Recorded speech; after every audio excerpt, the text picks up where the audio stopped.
Good morning, good afternoon, good evening to everyone joining us live on today's Freedom Series episode with Johann Nogueira. And I'm really excited did I get the name right? You did. Nailed it. Yes, Nailed you it. did. Nailed it. So Johann has significantly increased the bottom lines of over 1,000 clients or more in 40 different industries worldwide. He does that with a focus on technology and utilizing systems that you've built over the last 2 decades. Johann has an uncanny ability to increase business profits, wealth, and success. He uncovers hidden advantages, overlooked opportunities, and undervalued possibilities. This skill has captured the attention and respect of CEOs, best-selling authors, entrepreneurs, and marketing experts around the world. Your clients range from top-tier banks to private business owners, but they all have one thing in common, and that they have profited significantly through having a conversation with you. So I'm so pumped to have you on the call today, mate. For anyone who might have never met you before, where did this all start for you? Where did it start? It started at Melbourne University back in 2004 in the agricultural science department. Wow. So absolutely nothing to do with what we do right now. Nothing at all. I was sitting there, it was 11 o'clock one night. I was doing my PhD. It was a joint venture between Melbourne University and the Department of Primary Industries. I was watching water go through soil and calculating the rate of movement. Like, say, I just watch your eyes just glaze over just then. That's how I was at 11 o'clock at night.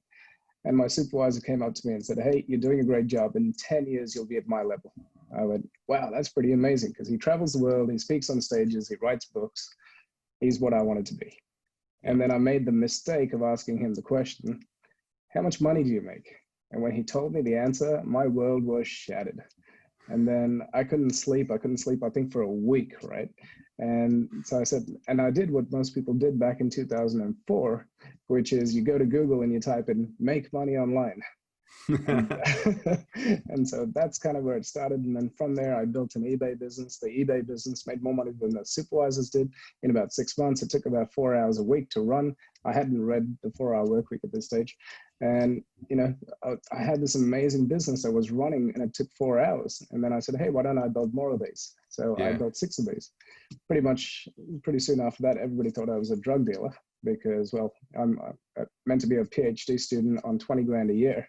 And here I am running around town, shouting people, shouting the pubs. Filming videos of you in your Lamborghini. all of that. And so from there, I learned the point of that story is the leverage, how you can leverage systems to have systems and platforms working for you. Yeah. So that's where it all started. After that, we got into affiliate marketing. Do you know what affiliate marketing is? So for the people who don't know, basically the Pink concerts, the Michael Jackson, the O2 concert, all those sorts of things, we were doing all the media buying. We were putting our money where our mouth was. And when a sale was made, we would get paid a commission on every ticket sold. Yeah. So lead generation, essentially. From there, we got into CPA marketing, which is cost per acquisition. So we were doing lead generation for the banks. If you went into Google and typed in Commonwealth Bank credit card application, our ad would be at the top of the page. We'd pay $6 a click. Every time somebody clicked and filled out the form, we'd get paid $200. So we're turning $6 into $200. It's arbitrage in that sense. So from there, we built a digital agency, and it's been running for the last 10 years. And the next 10 years was even more, more exciting. So outstanding. I'm going to slow down and let you ask me some questions. So. Yeah, no, fantastic. And if you've just joined us live today, welcome. I'd love to know where you're calling in from today. Just jump in the chat. Rafi from my team is across all the different platforms of streaming live today. So please feel free to ask any questions over the next half an hour, 40 minutes between myself and Johann. Any questions about him, me, our background, experience, business, and so forth. And I'd love to have a conversation about systems, because this is something that I avoided for a long period of time. I remember my first business, it was a kitchen and bathroom manufacturing business. And I had this notion that systems would set me free. But being an ambitious, young, and probably very dumb entrepreneur back then, I didn't think that I had the skill sets to create systems, number one. B, I definitely didn't think that I had the time to create systems, number two. And number three, I didn't want to be stuck being the one to put them in place anyway. Yet fast forward 18 years later and now have multiple businesses at multi-million dollars turnover that I don't need to operate in anymore because there's a lot of things in place, but systems have certainly been one of those huge elements that has set me through systemizing. Is something I speak a lot about in my new book, The Path to Freedom. So where did your love of systems kind of come about from? For sure. So we stopped off at digital agency. Now that digital agency, blood, sweat, tears, we're talking 16 or 18-hour days, that sort of thing. And we built amazing technology. We built technology for the defense force, for the agricultural sector, for the airports. So we started building all these amazing systems, but it was all custom. I built the system to manage a building. So I moved into a building, and this is where my systems brain really kicked in. Moved into this building. When I moved in, they said, this is the best building in Melbourne. It's the most advanced, the most technologically advanced. I went, wow, this is amazing, cool. Except I'd get a piece of paper come under my door saying, your windows are getting cleaned today. Interesting. In the nighttime, I'd get another one saying, the carpets will be getting vacuumed today. Interesting, something must be broken. So this goes on, and a month goes by, and the papers keep coming every day. So I take these papers, I've got an inch thick of paper now. I take it to the building manager and I go, hey man, how much is this sheets of paper costing me? He said, it's $1 per sheet. So $1 per sheet, 2 sheets a day, 500 apartments. That's $1,000 a day that they were blowing just in telling me that for, one sentence, your windows are getting clean, your carpet's getting clean, the pool is in maintenance, whatever, right? So I said to this guy, I said, why don't we build an app for the building? And he said, I don't know about that, but you look like a guy who can build an app. Sure. So we go along and we build this app and we launch it in 6 months. And we show it to the owners corporation. They love it. And they go, we'll have the technology. And so I'm walking out of the building now and he comes chasing me. He goes, that was amazing. He goes, can we be business partners? I said, yeah, sure, easy. So we become business partners and we launch it across all these buildings in Melbourne. 2 years later, he tells me, hey, and by now my brain is like, I'm never going into a custom development business again. I'm going to commoditize and productize this entire system. So we productized it. We could pump out apps really quickly now. He goes, hey, I'm retiring. I went, oh my God, you're retiring? Like we're two years in and this is an amazing business. He goes, yeah, buy me out. So I buy him out. And then I meet these guys who go, hey, Johann, we love your technology. We've been trying to copy it for the last 2 years. We can't.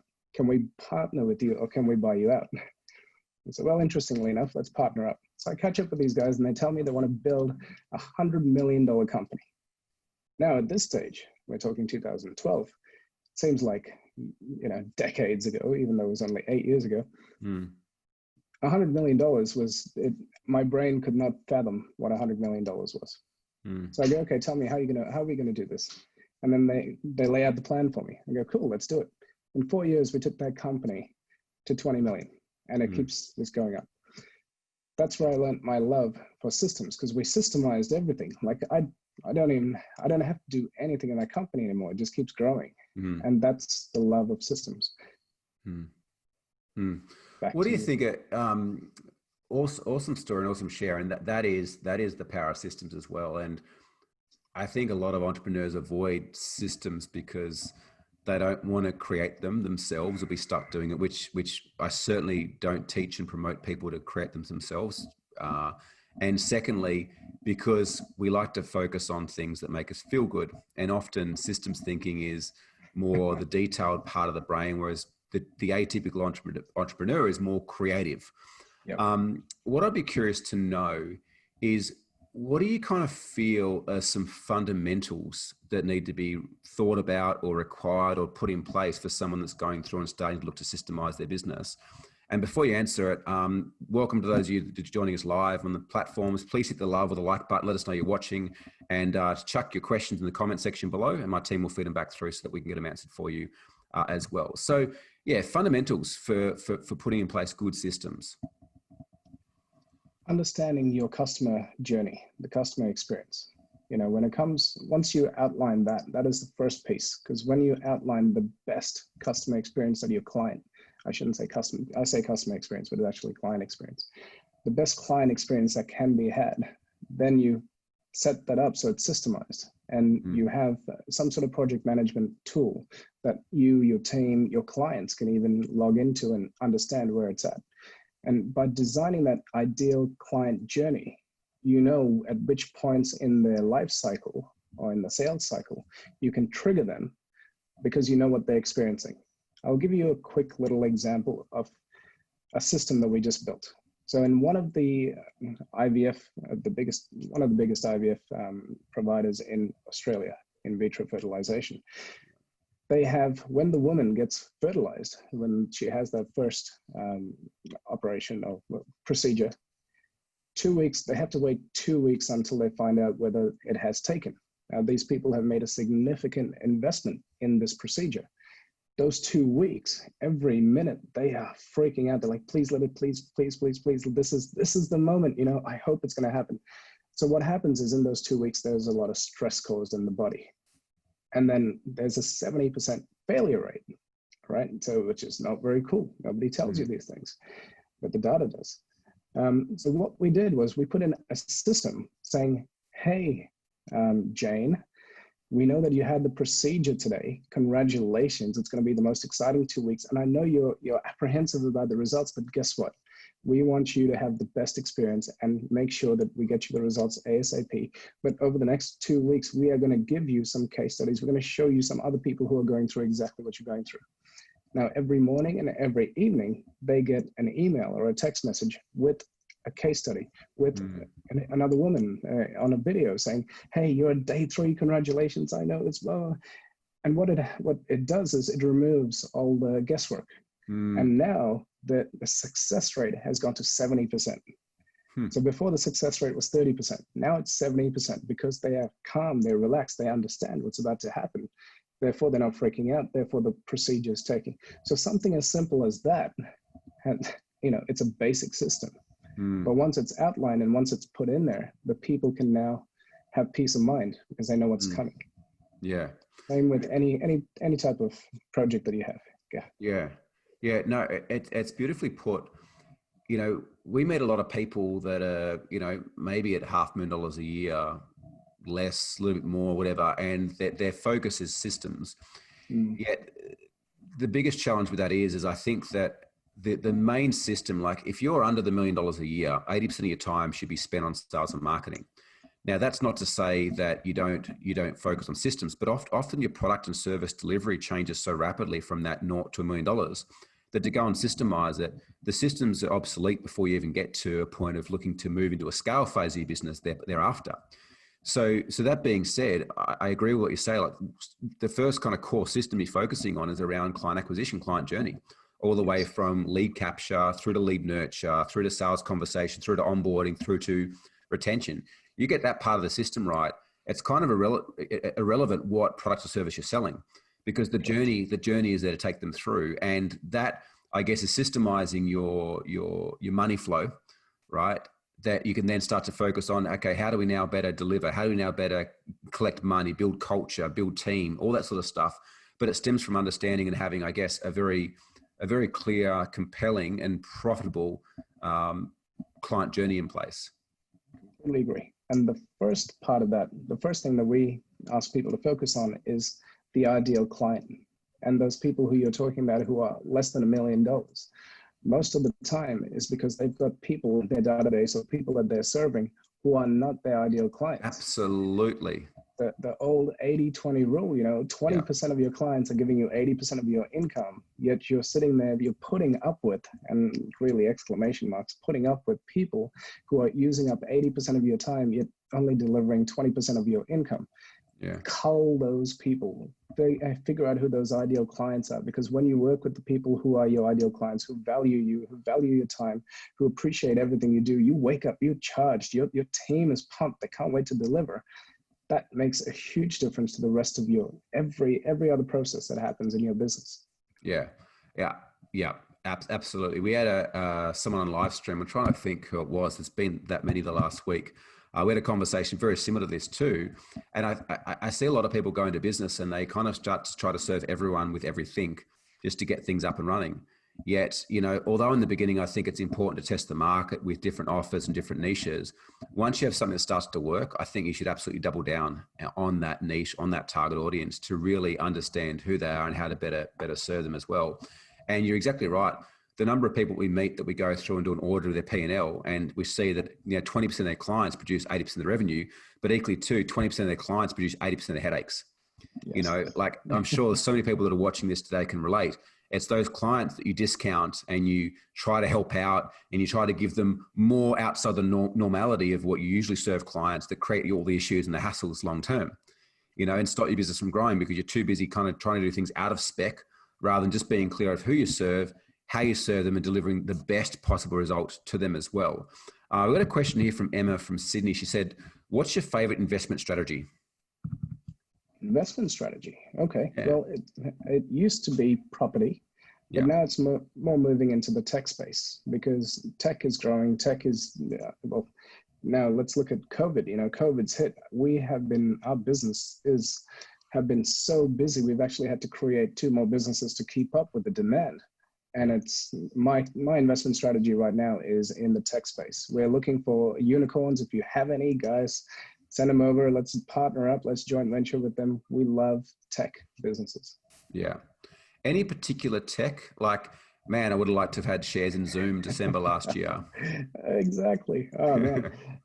Well, any particular tech? No, we're playing with a lot of tech right now. And, you know, I'll give you an example. When COVID hit, we started building we built a contact tracing app in 10 days. And we were ready to launch this thing. We were 1 day away from launching. And then the government contacted us and said, cease and desist, no launching it. I'm like, what are you talking about? Like, and this is 29th of March. So the government didn't even have their contact tracing app on their radar right now. Anyway, so all this stuff happened, and I'm not going to go into the particulars of what happened, but anyway, we ended up collaborating with them. But they ended up taking the Singapore code and doing what they did with the Singapore code. And Singapore put out a press release saying the COVID safe app, they're disowning them, you know, blah, blah, blah, whatever. Bygones be bygones. So we're left with this amazing technology. I'm like, oh my God, we've invested like $500,000 into this technology. What are we going to do? Because we built it. We built it without any want for commercialization. We did this as a good to give back to Australia. 30 companies collaborated in order to produce this thing, and it was made by Australians for the Australian economy. So that's what we did. So Australia released COVID safe, whatever. So now we're launching this into a couple other countries. One of the countries has 160 million people who are now going to benefit from our technology. You know, and now that same technology, another country, their top telco provider is buying our technology. What they're doing is they're then gifting that technology to the government. And then on the app, they're going to have a little button there saying, if you would like whatever service they are, you can click here and you can compare and make sure that you are good. So this company is leveraging that, giving it as a gift, and I think they had 300 million people that they're going to acquire. It's a client acquisition play, this one. Yeah. You know, they're buying the technology, releasing it, giving it as a gift. They're the unsung heroes. Plus, they get 300 million people on their database. It's absolutely ridiculous. They're going to make a significant return on investment. They're not silly. Massive. And so that's why technology is amazing, because you can take it, you can reskin it, you can repurpose it, you can do so many different things with it. And the entire world is now, we know the power of technology. We know the power of Zoom. That's how we're doing what we're doing. So tech is my favorite. Yeah, I love that. Outstanding. If you're watching us live or on replay, please feel free to put all your questions below. Hit the like or love button. Let us know you're there. And also start a watch party. Let your friends and other business acquaintances know about the conversation we're having here, all things tech and business growth. What's been the best performing business strategy you've put in place so far in your business career? Best performing business strategy. Oh, geez. Yeah. There's some, well, actually, I got one for you. Or maybe a couple if you got a few there, yeah. Yeah. I got plenty. I could talk to you for days, Barry. One of my best business client acquisition strategies is direct mail. Now, so good, isn't it? I know. Every time I say that, people are like, "Oh my God, that was around in the '80s, wasn't it?" No, right. It still works so good. Yeah. it works so good because everybody's on Facebook and everybody's on Google, and they're trying to, now they're trying to jump on TikTok, and it's shiny object syndrome. Whereas I want you to picture this for whoever is listening. I want you to picture receiving a yellow envelope, confidential stamped across it, with your name handwritten on it, and you can feel like there's something inside the envelope. Would you open it up? Absolutely. And definitely, it's your FOMO. Your curiosity gets piqued. You open it up. Now you open it up, and there's a little dinosaur in there, and there's a post-it note pointing to the dinosaur saying, "Hey, guess what? Your automation systems, your marketing systems, your insurance, whatever you're selling, is gone the way of the dinosaurs. So why don't you read the rest of this letter? It's important for you." Now, that first piece is simply just so that people can go, ah, ha, ha, it piques their curiosity, and they're like, oh, this is interesting. A week later, they get another one, but now it's got two little dice on there. Again, the yellow envelope, confidential, handwritten, gets past the gatekeeper saying, are you gambling with your business's future? And then it's got a letter there explaining, hey, you shouldn't gamble with your business's future, blah, blah, blah, blah, blah. A week later after that, another one with a magnifying glass saying, use this magnifying glass to read the fine print. They read the fine print and it says, we will show you how to increase your profits by 20% or something of that sort. Now, if they don't take action, the next week they get a postcard. The postcard has got a guy with big binoculars saying, we're worried about you. Please tell us you haven't been, kidnapped or whatever. Let us know that you're alive. Now, this campaign gets us about a 20 to 25% conversion rate. The phones are ringing, the people it's getting booked. And so that one of the best strategies, there you go. That's one of them. That's Chet Holmes. For those that haven't read Chet Holmes' book, The Ultimate Sales Machine, created the lumpy mail strategy. I'm not sure how long ago now. It's been a strategy that Russell Brunson actually talks a lot about in his latest book, Traffic Secrets. And it does work a charm, a little bit to put together, but the done well, the return on investments are huge. And I love how you've made that your own as well. Fantastic. We've got a couple of questions coming in. Sorry. Well, I didn't make it. I got it from Dan Kennedy. Now, Russell Brunson got it from Dan Kennedy. Chet Holmes got it from Dan Kennedy. So he's the one who actually, let's give credit where credit's due. He's the one who created that. And he's always saying, I steal my best stuff from other people. So he probably got it from somebody else, but he's the one who publicized it. Yeah, fantastic. It works very, very well. While we're just waiting for a couple more questions coming in, we've got some here. What's another strategy you've seen do really well? And if you guys are loving this, just comment below, let us know, and I'll try to extract as much as I can in the next kind of half an hour or so. Yeah, for sure. So the product launch strategy. Have you heard of Jeff Walker? Yeah. So Jeff Walker's product launch strategy, turning a sales page, a big long sales page, into a 4-video sequence. Now, for those of you who don't know, who aren't in the, let's call it internet marketing game, that's what we used to be called 10 years ago. I'll walk you through a scenario. Let's picture that there is this geek, and this geek has never had a date or doesn't know how to pick up a girl. And he watches your little 2-minute to 3-minute video talking to him about, hey, this is how you approach a girl. Don't approach her from the back, all this stuff. And when you approach her, look in the eyes. Not in a dark alleyway. Exactly. Basic common stuff. But guess what? That video is going to get him a result. He's going to be able to approach a girl. 2 days later, he gets another video, goes, hey, guess what? Congratulations. You know how to approach a woman. Now I'm going to show you how to get her number, right? And he'll show them how, in the 2 or 3 minutes, how to get her number. Now she's got a number. Guess what? Video number 3 is all about how to make conversation, how to ask her on a date. By this time, this little geek has now he's walking up to women confidently, chest puffed out.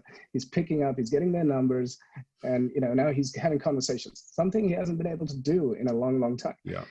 The 4th video comes out and says, hey, guess what? If you want to either take her on a date or marry her or whatever it is, you need to buy the course, which is going to teach you steps D to Z, right? So that is another strategy, which again, most businesses need to adopt. Nobody is going to ever marry you on the first conversation. You need to build your know, like, trust. You need to show them, take them on a journey.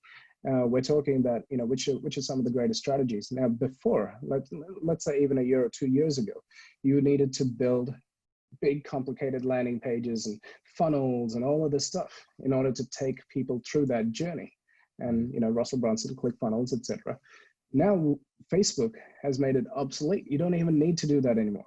basically you put out that video, the first video that I talked about, and anybody who's watched 75% of it, guess what? They get to watch the next video. If they don't watch the 75%, they don't get to watch it. So you're taking them through a funnel subconsciously. It's, you know, sort of like propaganda. It's mass hypnosis.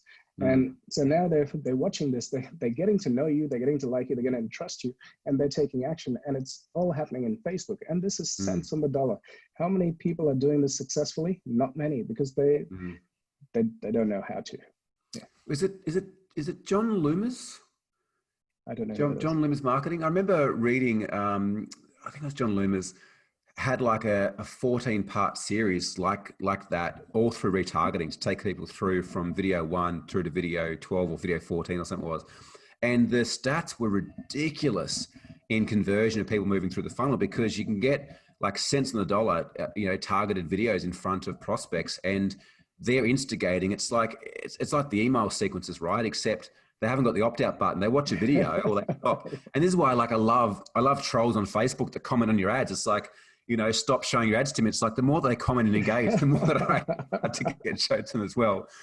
I got a question here from Brisbane. Started watching just now. Everyone says it's possible to get a bootstrapped venture to succeed. For you, what does it take to build a business that runs with minimum maintenance, and do you have remote workers? Yeah, so we have more than 100 at this stage. Actually, I think it's up to 120 now. And so, yeah, we definitely have remote workers. What does it take to start up a bootstrap? Nearly every business that we've started has been bootstrapped, because we don't believe in you know, getting capital. We don't believe in venture finance. We don't believe in angel investors. If you have a product that's good enough, the best strategy to make it work is to go and sell it. Go and sell it to as many people as you can. And in that selling process, you will optimize it and you will create a much better product. There's so many different ways. I'll give you an example. So in one of our companies, we build techs. We build apps for businesses. This guy comes up to me, he goes, okay, cool, Johann, I really love this. I want this, but I don't want to put the money I don't want to put my hand in my pocket. I don't want to put the money up front. Now for him, this app that he wanted to build was $50,000. So I said, that's cool, because there is so much money in this world, literally. And anybody who doesn't believe that there's so much money in this world, please go read Unlimited Wealth by Paul Zane Pilsner, 1996, I think it is. It will change your mind, and you will see that there is literally so much. It's unlimited wealth. So anyway, so I tell this guy, I go, cool, 50 grand, that's easy. I go, what have you got coming up? What's in your pipeline? You know, what events, etc. He goes, I've got this event coming up. I've got 1,000 people at this event. I said, well, that'll do it. Let's get you your 50,000 done. He goes, all right, I'm going to fly you to Sydney. We're going to do this. And, you know, can you do a 15-minute presentation? I said, done. So I'm at his stage, and I go, hey guys, we got something really exciting. It's going to be coming here in 6 months. You're going to wait 6 months, but it's going to be worth the wait. Let me show you what we're about to build. And I show them, I take them through what we're about to build for his community. And I said, anybody who invests today is grandfathered in. You pay one price forever, and you never get billed again. Everybody else who doesn't jump on today, you're going to be billed $100 a month. That night, he goes in, he checks his Stripe account. Have a guess how much money he had in his account. 49,900. Nope. He had $800,000 in his account. Shit. And so he goes, holy shit, I should fly you around everywhere. I said, well, you know. So he hands over the 50,000. We build this app for him. Now this app's generating close to 500,000 a month for him, right? But the point of the story was he was resourceful. He had resourcefulness, not resources. Well, he was a bit of a tight ass, let's say that. And he didn't want to put his hand in his pocket, which is great. So we had to explore other avenues of how to get that money. And so we did. And look what came from it. That's a really interesting mindset shift that you speak about there. And a conversation I had on one of the very early guests, I think it was like episode 1 or 2 of the Freedom Series, is that coming into COVID, there's a lot of people that were asking themselves the questions like, how do we survive this? Now, when we ask ourselves a question like that, we automatically start to filter in experiences that can provide that outcome for us. Yet, you know, that question, how do I survive this versus how do I grow this, provides how do I grow through this, provides a very, very different experience. And so this is where, you know, episode yesterday with Josh Ryan, you know, growing up, his parents weren't like, no, we can't afford that. It's like, yes, you can get that. How are you going to find the money? Yep. Right. And this is exactly what we're talking about. Like, we are far, far more intelligent than we ever give ourselves credit for. And, you know, Tony Robbins talks about it all the time. It's like, you know, the power of our question. And ask yourself the question, it's like, oh, I can't afford 50,000 versus how can I find 50,000? Right? How can I start? How can I bootstrap this venture? How can I see this venture succeed? How can I inspire others to join me on this? Like, there's so many different questions we can ask ourselves that creates different answers than a lot of the questions many people ask themselves every day. Why does this keep happening to me? Like, you're asking yourself to justify and validate why those things keep happening versus what am I to learn from this? Or how do I grow from this experience? Like both questions are going to provide an answer, but one's going to be more resourceful than the other, more supportive, more opportunistic than the other. Completely agree. And actually, when I was, I think, about 20 years old, one of my mentors, we were walking past a Lamborghini dealership, and I said, "Oh my God, that is an expensive car." I knew you had a Lamborghini. He said, "It's not expensive." He goes, "You just can't afford it just yet. So figure out how to afford it."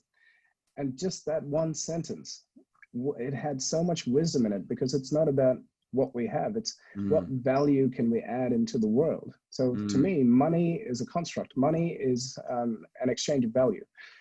If whoever's listening, if your bank balance, if you are currently living to serve yourself and to serve your immediate family, that's reflected in your bank balance. If you're living to serve 10 people, 50 people, 100 people, it's reflected in your bank balance. We're all carrying around phones. We're all using Facebook. It's reflected in those. We're all using Google. It's reflected in those companies' bank balances. The more people you can add value to, the bigger your bank balance. So figure out how you can add the most value to every person, every interaction that you have. And I'll give you another quick example about that. A couple of weeks ago, I get a call from this guy, and he used to be my concierge in my building that I told you about. And he hooks us up with one of the biggest contracts that we've got. And I'm like, dude, thank you. Like, wow, how the hell did you get us connected to those guys? You know, really appreciate it. I go, why did you do that? He goes, Johann, you were the only person who ever stopped and asked me how my day was going and actually cared and remembered my kids' names and remembered what we were doing, remembered where we were going on holiday, and you actually cared. He goes, I never forgot you for all those 5 years. He goes, I always remembered you. And now I feel like I can give back to you. And that's why I did that. So, you know, my father taught me, it doesn't matter if somebody's a CEO or the janitor, people are people, treat them as such. Absolutely. Yeah, that as well, I think, is a big shift when, and we had an amazing guest on this morning, Juris, who has just put out a new book called The Values Equation. And he grew a company from 30 employees to 1,000 in less than 3 years and exited November, December last year. And it was all about values, which it comes back to. It was all about relationships. It's all about, you know, communication, which is, you know, not like, give to get, but give to give. And trust and know that the universe is conspiring to help you, that there's an abundance, that, as you said, money is a construct, it's energy. And it shows up in equal exchange of the value that you're providing to the world and those around you. A couple of questions here. Tom from Perth. Johann said he works with remote workers. How do you establish accountability with them? Well, we use project management tools. We interview them. We know who they are. We know their values. So it comes down to values. We hire on values. We hire on work ethic. And a lot of the people who we hire are referred in by their peers. So now there's an accountability factor, because if this guy has referred you into the company and you are not doing what you're meant to be doing, it reflects bad on him as well as you. So therefore they hold each other accountable. And plus we pay them more than most people do. We pay them extra. That little bit extra doesn't actually impact us, but it makes a massive difference to them. Huge. Their loyalty is, you know, we have people who will work until 2 or 3 in the morning to finish a project. Whereas we've had people in the past, or we've had companies in the past where they're like, no, 5 o'clock, I'm done. Whereas if you treat, again, the success of any company comes down to the people, the culture. You know, I didn't expect to go this deep today, but really it's the people and the culture of any company that makes it. Have you read the book from Zappos? What was it? Delivering Happiness. Yeah. You know, when Tony Chet, he was in a hotel room and he heard this lady who was drunk off her head, and she was like, I want a pizza, I want a pizza. Yeah. And then her friend goes, well, call Zappos, they deliver happiness. And that Zappos guy actually had an account and got her pizza delivered. That's the day he knew he'd be a billionaire. Yeah. And again, people and culture. Yeah. He actually wrote the book, he wrote the foreword of Jurius's book, The Values Equation, as well. So if you're watching this live now, you didn't catch the interview this morning with Jurius, absolutely catch it. We go super, super deep on values and culture in a way not many people speak about. And I honestly believe that that's the number one key to building a super successful business, creating a lot of fulfillment, and creating a business that can work without you. Because I see so many business owners trying to kind of like hold staff accountable. And I think that's the wrong question. Great question, Tom. And I think it's the wrong question to be asking. If you're having to hold staff accountable, it's a culture issue. It's not so much like, oh, you need to go and get a Asana to like manage people's projects. Like, yes, that's an aspect of it, but it's kind of laid on the track. Before that even happens, it's about developing vision, mission, and values, which we go into super deeply. It's the first 3 chapters of the book. You know, establish your vision, your mission, and values, because without that, you haven't got a solid foundation to build your skyscraper. Like, things are going to fall apart. Yet it's not something that often business owners focus on because it's not seen to produce an immediate ROI. It's like, oh no, like, let me go and build a funnel. Let me go and develop this sales script. That's great. But it's a very short-term play, and it's not going to build your business that's profitable, that's purpose-driven, and that can work without you, without establishing first a really solid culture based around vision, mission, and values as well. Sue Ann's also joined us as well. Welcome. She says, resellers direct mail issue box 1010. I'm assuming that she loved your lumpy mail example. She said, would love to develop this strategy to recruit resellers. And like, I don't see it's any different. We've used this strategy to recruit clients. We've used this strategy to recruit suppliers. We've used this strategy to recruit joint venture partnerships as well. Like, this strategy is only limited by your ability to kind of, I guess, conceptualize it and think outside the box as well. For sure. We've found it works everywhere. There's not one industry that we've found it doesn't work in. Yeah. Yeah. What do you feel is the biggest challenge that small to medium business owners face? Calling themselves business owners. And I'm sorry to be the bearer of bad news, but you got into business for time, freedom, you know, profits, to do things on your own time, whenever you wanted. Except most of them end up working way too hard, getting paid way too little, too many headaches, not having enough holidays. And it comes down to that I am the greatest person in my business. The business is me. Well, the thing you say, the identity frame around that, it's very hard to shift once you identify as that. Correct. And so, you know, we're dealing with so many baby boomers now, and they can't sell their businesses. So we are going in there and we are systemizing their businesses. They used to think that they were the business. Now they're realizing that they don't have to be the business. If we didn't come along, or if the business is not systemized, they cannot sell that business. All these businesses are getting shut down. They're simply shutting shop because they don't have systems, because they think that they are the business. So what is the main problem? It's the main problem with growth. You know, people, they want to, there's egos, there's all this stuff. People want to be the smartest person in their company. I thrive on being the dumbest person in my company. I want to hire the best people. Like, we've just built a new company in October, like 2019, we launched a new company, and my GM goes, hey, Johann, your claim to fame is 0 to 20 million in 4 years. He goes, I'm going to smash that. I said, all right, cool, challenge accepted. From October to March, the company turns over 7 million, right? I'm like, holy shit. And the best thing was, I didn't have to do much, because I just want you to be able to give the overall strategy. We will execute it. We have the best people in the team. It's all going to get done. You just tell us which way, steer the ship. And at the end of the day, the business owner, that's all you're meant to be doing, is to steer the ship, point in the direction. There's people out there who are way smarter than you. When we first started our digital agency, I was the Facebook ads guy. I was the Google guy. Nobody could do it better than me. Yeah. Now we've got these 21-year-olds who are geniuses. Because that's all they've studied. They've grown up with it. They understand it. They've immersed themselves in it all day, every day. So let them do what they're great at. Let them focus on that. So yeah. There's a couple of things that I want to just point out.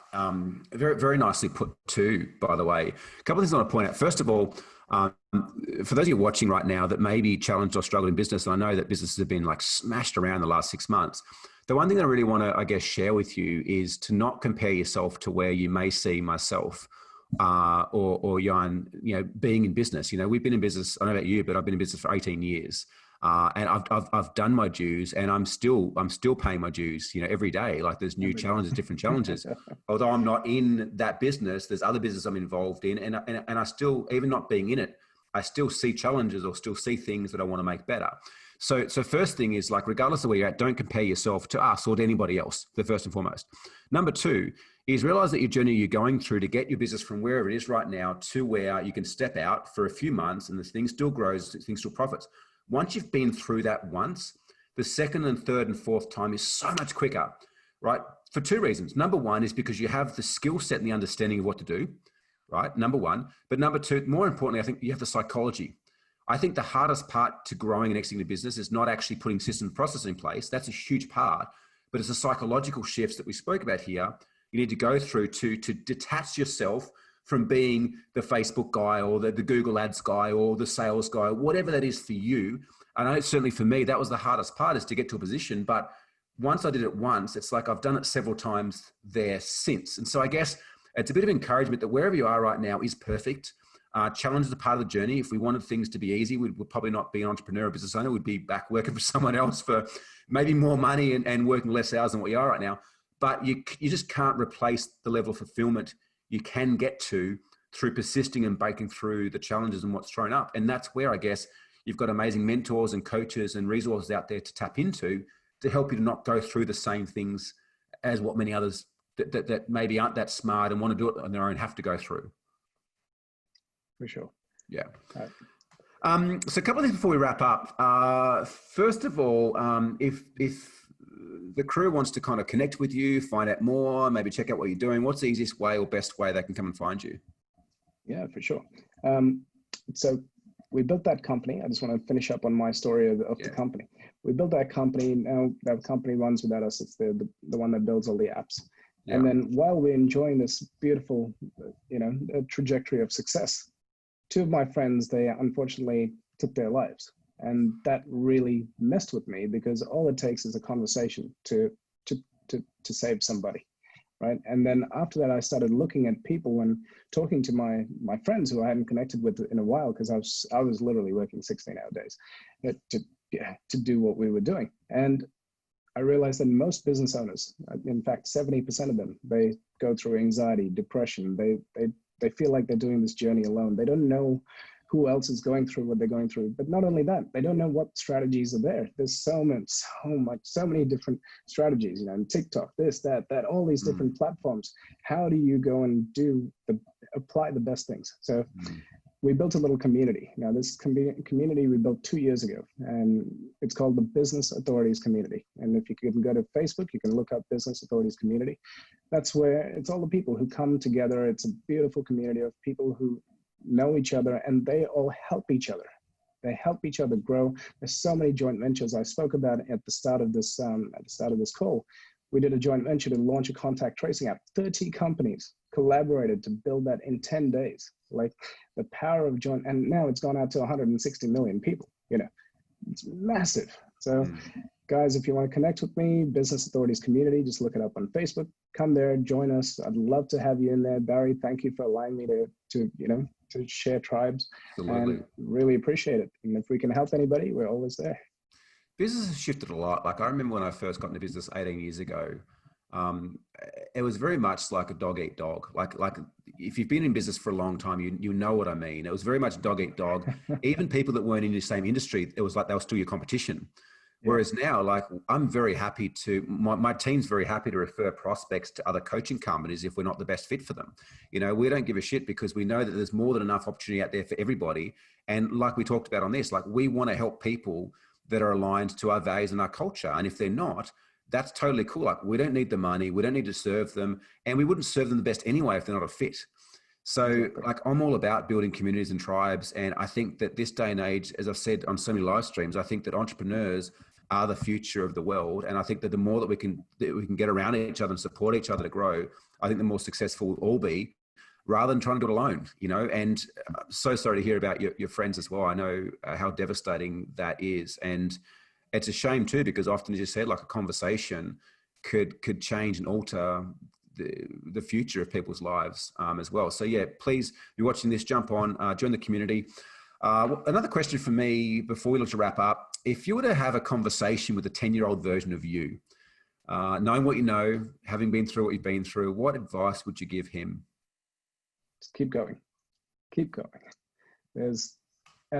Actually, it would be started earlier. You know, when I read this book, I think it was Robert Kiyosaki, who said, learn in your 20s, apply in your 30s, and enjoy your 40s. And in my 20s, I started probably half of my 20s, I partied a lot. When I said partied, I mean drinking alcohol, nothing else. But, you know, nightclubs and this and that. If I had given myself those extra 5 years, the compounding effect of those 5 years earlier would actually have an impact of about 40 years in my lifetime. Yeah. If you understand what I mean. Yeah. And so every year that goes by, it is such a gift. You have to utilize everything, every minute, every moment that you have, because our time is so short on this planet. Yeah. And you need to be able to add the most value and live your purpose. Too many people I see, they're zombies, you know, and I met a friend and he goes, man, I've only got 20 more years until I can retire. I said, what are you going to do then? He goes, I'm going to travel the world. I said, I did that like for the last 6 months, but cool. You wait another 20 years. Yeah, absolutely. Absolutely. Love that answer. And look, if you're watching this and you're running a business and you'd like to build a business that's profitable, purpose-driven, that works without you, one where you don't need to hold your staff accountable because you've created phenomenal culture, one where the business can grow even if you are on vacation or away doing something else, click on the link below. I'll get my team to put it in there so you can stay up to date with the Freedom Series, with the amazing guests. We've had some phenomenal guests on so far. This interview was fantastic. We've got plenty more lined up in the lead up to the launch of my book, The Path to Freedom, on the 3rd of August. So click the link below, put your details in. We'll keep you up to date with the guests and also the pre-release launch of the book and the bonuses as well. Mate, I've thoroughly enjoyed our conversation today. If you guys have as well watching, please hit the love and the like button. Let us know you've been watching as well. Thank you so much for your time. A pleasure. Thank you for having me. Thank you. Thanks, everyone. Bye-bye. Thank you so much for tuning into this episode of the Game Changers podcast. There's a couple of things I'd love you to do to help us and help yourself to spread the message further. Make sure that you like the Game Changers on Facebook, Instagram, YouTube, Twitter, LinkedIn. Please subscribe by clicking the link below to ensure that you keep up to date with the weekly episodes we share here at the Game Changers podcast with amazing entrepreneurs and business owners around the world. And of course, like if you're in a position where you may be overwhelmed with business or looking for a way to grow faster, more effectively, and you realize that the key to success is being surrounded by amazing people who have been there and done that before, I'd like to invite you to apply to have a game plan session one-on-one with one of my team here at the Game Changers. There's no cost. If you get through, all that we ask is that you are doing a minimum of $250,000 per year to really be able to utilize the strategies and the tactics and the mindset shifts that we share with you, that you're coachable, that you're a decent person, and you're willing to take on board some advice. If not, that's totally cool. But I know for me, I wouldn't be where I am right now without the support of so many mentors and coaches and resources along the way. And I'd like to pay that forward and give back to you the opportunity to work with us one-on-one for free to put together a customized game plan. And the reason we're doing this is a couple of things. Number one is that sometimes it's just the smallest thing that can make the biggest difference. And I think that entrepreneurs and business owners have the opportunity to change the world.